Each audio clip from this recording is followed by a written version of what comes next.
Ang bersyon ng Hazbin Hotel tungkol sa impyerno ay medyo kakaiba kumpara sa biblical na bersyon. Kaya gaya ng inaasahan mo, mas lalo pang naiiba ang bersyon namin. Yan ang dahilan ng tanong. Kung kami ang namamahala sa kabilang buhay, sino ang mapupunta saan? Hahatulan natin ngayon ang mga karakter ng Hazbin Hotel sa kabilang buhay. Maraming makasalanan ang huhusgahan, kaya simulan na natin. Charlie, Vaggie, Alistair, Angel, Dust, Husk, Nifty, Serpentius, Frank ang Eggman, Baxter, Cherry Bomb, Lucifer, Bucks, Velvet, Valentino, Carmilla, Zestial, Rosie, Mimsy, Katie Killjoy, Tom Trench, Adam, Loot, Sarah, Emily, San Pedro, Abel. Ngayon dahil hahatulan natin kung karapat-dapat kayong mapunta sa langit, dapat lang na may kasama tayong tunay na busilak ang puso. Para maghatol, tatawagin natin ang inyong hukom ngayon. Ako ang magsasalin para sa kanya dahil hindi siya makakapagsalita. Una, may ilan sa inyo na hindi na dapat mag-alala sa hatol. Ligtas na sina San Pedro, Abel at Emily. Residente na kayong tatlo sa langit at sikat pa, lalo na sina Abel at Pedro. Senior na kayo dito dahil tagalangit na kayo sa husband canon at Bibliang canon. Emily, sa totoo lang, paborito na kitang karakter kaya may bonus points ka. May iba pang residente ng langit na mas pinagdududahan namin, pero pag-uusapan pa natin yan mamaya. Tingnan natin ngayon kung sino sa mga makasalanan ang nararapat sa pearly gates. Serapentius, malugod kang tinatanggap. Kahit nasa langit ka na, inuuna mo pa rin ang saya ng mahal mo kaysa sa sarili mo. Iyan ay malinaw na palatandaan ng iyong pagiging mahabagin. Kahit nagkamali ka ng desisyon noong nabubuhay ka, at sa karamihan ng iyong buhay sa kabilang buhay. Naniniwala kami na nararapat kang magkaroon ng kwarto dito. Papayagan ka naming isama si Frank. Dahil karamihan ng nagawa niyang masama ay dahil sinusunod ka lang niya. Mahal ko ang lalaking yon. Agi-agi. Sunod ay si Charlie Morningstar. Minsan nakakainis ang pagiging inosente at madaling maniwala mo. Pero tama lagi ang laman ng puso mo. Gusto mo lang mabigyan ng mas magandang buhay ang mga makasalanan at pag-asa silang magbago. Para kang si Jesus. Sa plano mong pagtubos sa impyerno, kami na ang bahala. Para sa araw na ito, dapat kang magbakasyon na karapat-dapat sa'yo at samantalahin ang pagkakataon na makasama ulit ang isang matagal mo ng kaibigan. At sa wakas, matapos ang masusing pag-iisip, Vaggie, pwede ka nang bumalik. Sa totoo lang, hindi ko maalala na pinalayas kita. Kung ginawa ko man, hindi ito dahil niligtas mo ang bata noong exterminations. Pero teka, bakit may bata sa impyerno? Hindi pa oras para dyan, hayop. Ang dami kong tanong, anong klaseng bata yon? Pero ngayon, Vaggie, mag-enjoy ka muna sa langit at tanggapin ang formal na paghingi ng tawad mula sa nakakataas. Salamat sa iyong pasensya sa inyong lahat dahil sa inyong mga kasalanan at kasamaan, kayo ay mapupunta sa impyerno. Mag-ingat, hindi na pwedeng baguhin ang listahan ng bisita. Kaya kahit anong gawin mo, wala ka pa rin kwarto dito. Mimsy, una, may kwarto tayo para kay Angel Dust. Ngayon, nakikita namin ang listahan ng kasalanan mo, Angel. Bukod pa sa droga, sex, at kabuuang kalaswaan na ipinapakita mo sa kabilang buhay, napakaburara rin ang buhay mo noong nabubuhay ka pa. Ipagpapaliban muna namin ang paghusga sa pagpatay mo sa tatay mo hanggang malaman ang buong kwento. Pero masama pa rin na sangkot ka sa organisadong krimen. Napakalaki ng progreso mo, naging mahabagin at suportadong kaibigan, mapagpatawad kay Charlie, at laging nagtatanggol sa iba. Ipinagtanggol mo si Nifty laban sa nanakit sa'yo. Isinugal mo pa ang buhay mo na masagasaan ng tren para lang mailigtas si Husk. Kung may karapat-dapat na sumunod na makatawid sa kabilang panig, ikaw yon. May reserbasyon pa rin tayo para sa dating mamamayan ng langit. Sarah, nagkamali ka sa pagsubok mong pigilan ng impyerno. Hindi, maliit lang yon kumpara sa totoo. Pinayagan mong mangyari ang pagpatay ng lahi. Pero natutuwa kami na nakita mo ang pagkakamali mo. Dapat alam na ng mataas na anghel na mali ang pagpatay ng lahi bago pa maging posible ang pagtubos. Sabihin mo na nagkasala ako, anak. Mas okay na ang huli kaysa wala. Mukhang tinanggap mo na ang pagkakamali mo at nasa tamang landas na para sa pagtubos. Tutulungan mo ang mga makasalanan na may potensyal magbago at makita ang tamang landas sa mas mabuting buhay at buhay pagkatapos ng kamatayan. Isa sa mga tutulungan mo ay si Carmilla. Carmilla. Ang pinakamasama mong nagawa ay, teka, tingnan ko lang ang tala ko. Sa totoo lang, oo, pagpatay sa isang anghel na nagtangkang patayin ang iyong pamilya at buong lahi. Kaya, wala naman talaga kaming masyadong laban sa'yo. Ibig kong sabihin, hindi ka lang namin pinapayagang makapunta sa langit dahil hindi namin alam kung saan mo nakuha ang lahat ng kapangyarihan mo bilang overlord. Pero kung ang pangunahing layunin mo ay protektahan ang iyong mga tao, sigurado kaming makakahanap ka ng paraan para sa iyong pagtubos kahit ano paman. Bukod pa rito, mukhang kailangan din ng hotel ng mas mahigpit na seguridad. Sa wakas, may nakakagulat kaming magaan na hatol para kay Lucifer. Habang sa Biblia, si Lucifer ay halos kapareho ng dyablo. Si Lucifer ay madalas may mabuting intensyon. Gusto niyang gawing mas makulay ang buhay matapos ang kamatayan. Pero hindi sinasadyang nagdala siya ng kasalanan sa mundo dahil sa sumpa ng depresyon. Pero iniwan din niya ang anak niyang babae ng matagal. Inaamin naming bumawi siya at nagawa ito ng mahusay. Charlie, dahil sa gulo-gulong kalagayan ng buhay pagkatapos ng kamatayan. Ang isang matalinong isipan at malakas na mandirigma tulad ni Lucifer ay siguradong magiging kapaki-pakinabang. Tutulungan niya si Sarah sa pagtubos at gaya ni Carmilla, poprotektahan niya ang mahihinang makasalanan laban sa mga nananamantala. Kayo namang mga natitirang makasalanan ay maaari pang matubos. Pero kailangan lang talagang maturuan ng leksyon. Tingnan natin ang ikalawang antas, ang bilog ng kapalaluan at kasakiman. Hindi kami sigurado kung matutubos kayo, pero may pag-asa pa. Napansin kong may nagsimula ng magparusa, Nifty. Pero parang di pa namin kayo nahahatulan. Hindi mo naman kailangang agad linisin lahat ng alulod at kubeta dito, pero salamat pa rin. Dito may lugar kami para kina Husk at Nifty, dalawang makasalanan na nagtatrabaho sa pulang pusang walang buntot. Kayong dalawa, di kayo kasing sama ng mga amo nyo pero medyo kahina-hinala pa rin kayo, Husk. Nagsugal ka ng mga kaluluwa ng ilang dekada para lang magkaroon ng mas maraming kapangyarihan. Pero nawala pa rin ang sarili mong kaluluwa nung iniwan kang mag-isa. Hindi ka naman talaga masamang tao. Magaling kang sumuporta at mabuting kaibigan. Simulan mo nang tubusin ang sarili mo sa pagbabalik ng mga kaluluwang isinugal mo at baka magkaibigan pa kayo. At para sa'yo, Nifty, yung baluktot mong isipan ay isang ganap na misteryo. Hindi ka naman masama, pero sobra kang na-e-excite kapag tumutusok ka ng insekto, daga, at unang tao, dugo. Kukunin muna namin ang kutsilyo mo. Hero, bakit hindi ka na lang opisyal na tagalinis ng kalsada ng impyerno? Mukhang masaya yung trabaho para sa'yo at di mo na kailangan ng matutulis na bagay. Tama na ang paghasa ng walis. Okay, mukhang mas mahirap pala yon kaysa akala ko. Kahit siya, mas madali kumpara kay Cherry Bomb na may sariling kalamangan at kahinaan. Isa siyang mabuting kaibigan, laging masigla at sumusuporta sa pag-unlad ng iba. Kahit hindi pa siya handa para sa sarili niyang pag-unlad. Ang pinakamalaking kahinaan niya ay madalas niyang nasisira ang mga ari-arian, lalo na sa Hasben Hotel. Kamusta mga chong? Nagdesisyon kaming isali si Cherry sa bago naming seminar na paano gamitin ang pinto para hindi na siya masyadong sabik-butasin ng pader. At narito si Tom Trench, medyo seksista at mayabang ka, Tom. Hindi ko talaga alam kung anong parusa ang ibibigay ko sa'yo. Siguro kailangan mo ng sensitivity training. Wala kaming makita masyado mabuti o masama sa'yo. Pero naaawa kami dahil sa trato ng co-host mo. Kaya di ka namin ilalagay sa mas mababang posisyon. Ngayon papasok na tayo sa ikatlong antas, Wraith Plans. Para sa mga paulit-ulit na nakakaranas ng pagpatay, pagtataksil, at kalupitan. Ang bahaging ito ay magdadala ng nararapat na karmic na ganti. At saka, Adam, pwede bang itigil mo muna ang pagpatay ng tao? Naiistorbo kami habang nagpaparusa. Sige, salamat. Una, nandito si Zestial. Zestial, diretsahan. Wala talaga akong ideya kung saan kita ilalagay. Sa isang banda, kinatatakutan kang pinuno sa impyerno at matagal ka na roon kaya tinatawag kang sinauna ni Alistair. Ano man ang ginawa mo noong kabataan, sapat na para layuan ka ng mga demonyo. Pero ewan ko, lalo na bilang mabagsik na pinuno. Kalmado at magalang ka.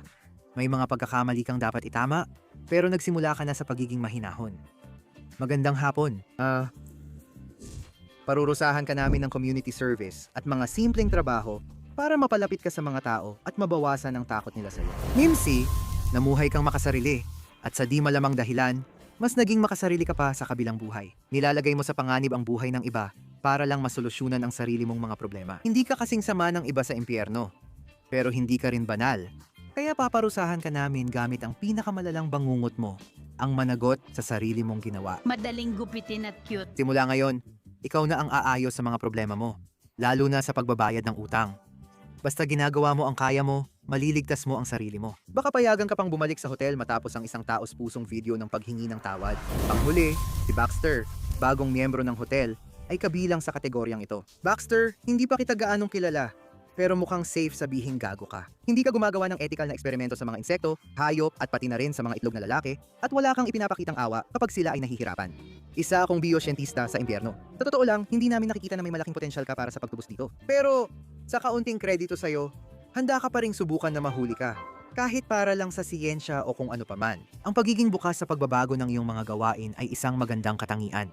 Hinahatulan ka namin na gamitin mo ang iyong siyensya para sa kabutihan at para lamang sa kabutihan. Hindi na mag-eksperimento sa hayop.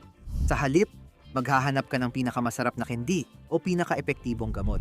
Gumawa ka ng magagandang tuklas para makabawi ka sa iyong mga pagkakamali. At titingnan namin kung mabibigyan ka ng tiket papunta sa mas mataas na antas. Sige, oras na para hatulan ang malalaking kasamaan. Pangalawang pinakamababang section ngayon ay Layer 4, ang dominion ng mga tirano. Bagamat may sala ang lahat, ang natitirang kontrabida ang tunay na pinunong nagdala ng impyerno sa buhay ng iba. Si Katie Killjoy ang una. Mabuting balita, Katie, dahil ikaw ang hindi pinakamasama sa natitirang kontrabida. Ang masamang balita, masama ka pa rin. Bukod sa pagiging mapanghusga at methomophobic, galit talaga ako sa mga bakla. Palagi mong pinapahiya at inaabuso ang co-anchor mo. Si Tom, ibig kong sabihin, hindi naman siya perpektong mamamayan. Pero hindi iyon dahilan para maging masama ka sa kanya. Dahil sa paninira mo sa publiko at pagtatangkang gumamit ng sex para umangat, nararapat kang maparusahan ng matindi. Gagawin ka naming co-anchor ng isa pang baklang demonyo. Yan ang leksyon para sa'yo. Gets mo na? Panghuli, may isa pang bakanteng posisyon dito. Si Rosie bilang overlord ng Cannibal Town. Malamang mahuhulaan mo na agad kung anong hilig ni Rosie. Maiaalok ko ba sa'yo kahit ano, Nikki? Sigurado akong may binti ako dito. Ano bang ginagawa ko? Mukha siyang mabait. Pero sa likod noon ay isang babaeng hindi lang kumakain ng maraming tao, kundi tinutulungan pa ang bayan niya na gawin din yon. Nabunyag din na si Rosie ang may-ari kay Alistair. Isang mamamatay taong walang konsensya. Hindi natin pwedeng sabihing malaking bawas iyon sa kanya. Kasi siya naman talaga ang unang nag-alok na makipagkasundo sa kanya. Kahit tinulungan niya si Charlie laban sa mga eksorsista, siya pa rin ang pinuno ng isa sa pinakamalupit na bahagi ng impyerno, laging nakangiti at tila may masamang balak sa likod nito. Hatol namin kay Rosie. Itigil ang pagkain ng tao at magbukas ng sariling has-been hotel sa Cannibal Town upang subukan baguhin ang mga taong pinayagan niyang magkasala ng matagal. Nakakatakot man, ito lang ang paraan para makamit niya ang pagtubos. 6 pa sa inyo ang naghihintay ng hatol. At para sa inyo, ang pinakamalalim na parusa sa impyerno ang nakalaan. Pumasok sa Layer 5 ang bangin, na para lang sa pinakamalalalang kontrabida sa Helliverse. Una, narito si Lute. Masama si Lute. Tumulong siyang mamuno sa paglipol kasama si Adam at gumawa ng maraming kalupitan. Pinakamasama ay nung tinaga niya ang mata ni Vaggie. Dahil lang niligtas nito ang isang bata sa impyerno. Posibleng gumawa pa siya ng mas masama.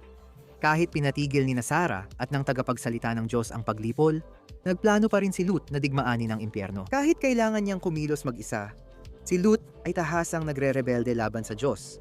Kaya hinatulan siyang mamuhay bilang nahulog na anghel. Binigyan siya ng pagkakataon pumili ng tama, pero mas pinili niyang maging tapat kay Adan, na tiwali kaysa sumunod sa Diyos, mga arkanghel, at iligtas ang kanyang mga tao. Ang buhay squatter kasama ang pinakamasasamang makasalanan ang nararapat sa kanya. Tinanggalan ng kapangyarihan, maglalagalag siya sa pinakamainit na lansangan ng impyerno at mapipilitang pag-isipan ang kanyang mga pagkakamali magpakailanman.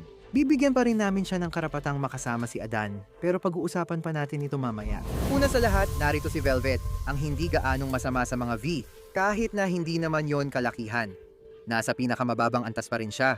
Sa totoo lang, palagi niyang pinapahiya sa publiko ang kanyang mga kaaway at tumutulong mag-recruit ng mahihinang makasalanan para pagsamantalahan ng VS hanggang magsawa ang tao. Talagang napakasama ni Velvet at sa tingin namin, ang pinakamainam na kapalaran para sa isang tulad niya ay makansela. Ipapalabas ng malakas ang pinakamadilim na kasalanan ni Velvet. Mula sa kanyang kalupitan sa kanyang mga kliyente hanggang sa bawat nakakahiya niyang sandali sa likod ng mga saradong pinto. Sisiguraduhin naming bumagsak ang kanyang public relations para mabawasan ang maloloko niya. Si Vox ang kasunod. Sunod, gaya ni Velvet. Ginawa na niya ang lahat para gawing sunod-sunuran sa kanya ang media. Dahil ang layunin niya ay balang araw ay pamunuan ng impyerno gamit ang sarili niyang impluensya. Dahil parang buong buhay niya ay umiikot sa impluensya ng VoxTech, may simple kaming solusyon kung paano siya parurusahan. Walang kuryente, seryoso, kahit kuryente sa impyerno di niya makuha. Ipinagbawal siya sa lahat ng kagamitan, studio at empleyado ng VoxTech at mapapahiya siya sa publiko kasama si Velvet. Sa antas ng impyernong ito, hinarap ni Vox ang kanyang pinakamalaking takot, ang maging isang lubos na walang kwentang tao. Tungkol naman kay Alistair, wow! Akala ko may konting lambot sa likod ng lahat ng sadismo niya. Pero hindi, talagang napakalupit lang ng taong ito. Na kung tutuusin, hindi naman dapat ikagulat dahil isa siyang serial killer. Hindi lang humiling si Alistair na mauna sa impyerno, nagpatuloy pa siya sa serial killing at pagpapahirap at sobrang sama niya kay Vox. Yung huli, sandaling naging simpatetiko, pero lalo pang naging hipokrito. May lalaki kang tuluyang nabaliw kung naging matinuman siya noon. Ang redeeming quality niya lang ay ang malabong malasakit niya kina Husk, Nifty at Charlie. Pero duda pa rin ang motibo niya. Ang pinakamainam na parusa para sa kanya, sa tingin namin, ay kunin ang tanging bagay na pinakagusto ni Alistair, ang kalayaan. Habang buhay may utang na loob si Alistair kina Husk at Nifty na mula sa bilog ng impyerno at magpapasya sa bawat galaw niya. Kung gusto ni Husk magbukas ng 24 oras na dive bar o si Nifty magbihis bilang Hatsune Miku at mag-perform para sa mga demonyo, wala nang magagawa si Alistair. Mamumuhay siya ayon sa kahit anong kapalarang maisip ng mga baluktot na isipan na yon para sa kanya. Sa wakas, natitira na lang ang dalawa sa pinakakasuklam-suklam na mga karakter sa palabas sa ngayon. Simulan natin kay Valentino, ang pinakahuling V na nagdodroga, umaabuso, at nanlalamang sa mga makasalanan kahit ano pa ang itsura nila. Si Val ay sobrang kasuklam-suklam, kahit sa impyerno. Maganda man ang fashion niya, hindi nito nababawi ang kasalanan niya. Kawawa si Valentino, ipapatupad natin ang batas ni Hammurabi. Ano man ang ginawa ni Valentino sa iba, noong siya ay makapangyarihan ay gagawin din sa kanya. Matututo si Val makiramay sa sakit ng biktima. Malalaman natin kung may liwanag pa sa baluktot niyang kaluluwa. Siyempre, huli ngunit hindi pa huhuli, narito si Adam. Mayabang. Hindi pa sapat ang salitang iyon para ilarawan ang pananaw ni Hasbin tungkol sa unang tao. Bulok si Adam hanggang sa kaibuturan. Si Lut lang ang tanging taong pinakita ni Adam ng kahit anong malasakit. Ang anumang may kaugnayan sa pag-aalaga para sa iba ay alinman sa mga naging biktima ng kanyang pagpatay o kasabwat sa pagtulong na dagdagan pa ang listahan ng mga biktima. Ang maganda lang sa impyerno para kay Adam ay makikita niya si Lo. Pero si Lo lang ang makakakita sa kanya. Ang impyerno ni Adam ay ang tuluyang makalimutan at mabura sa kasaysayan. Walang makakaalala sa pangalan o katayuan niya bilang unang tao. Hinahayaan pa natin habulin si Adam ng mga kaluluwa ng mga makasalanang pinatay niya. Natiyak ng hinatulan, na parang libu-libong mababangis na nilalang. Nagbago na ang ihip ng hangin, lumang kaibigan. Tapos na yon. Pero curious pa rin ako, kamusta na kayo dyan? Baka nga may ilan sa inyo na magustuhan pa ang pananatili ninyo dyan. Pero gaya ng inaasahan, ang pinakamabagsik ay ang mga pinuno. Nag-enjoy sina Husk at Nifty kay Alistair. Pero maya-maya nagkaroon ng ideya si Husk dahil hawak nila ang isa sa pinakamalakas na makasalanan sa impyerno. Malaki ang potensyal nila. Sina Husk at Nifty ay pwedeng maghari sa ilalim ng mundo kung tama ang kilos nila. Nagkulang ang mga demonyo kaya nanatili kay Alistair ang kanyang demonyong kapangyarihan na hindi niya malayang magamit. Hindi nila nakita ang panganib. Doon lang nila naunawaan ang mali nila nang magsimulang pumatay at magpaalipin si Alistair sa impyerno. Sa pagkuha ng sapat na kapangyarihan mula sa kanila, nagawa ni Husk na magkaroon ng sapat na lakas para maging isang maliit na hari-harian sa Layer 2. Nakuha niya ang gusto niya at inilipat ang kaluluwa ni Alistair kay Nifty. Tinawag si Zestial para ayusin ang problema at nag-alok ng plea deal ang Overlord.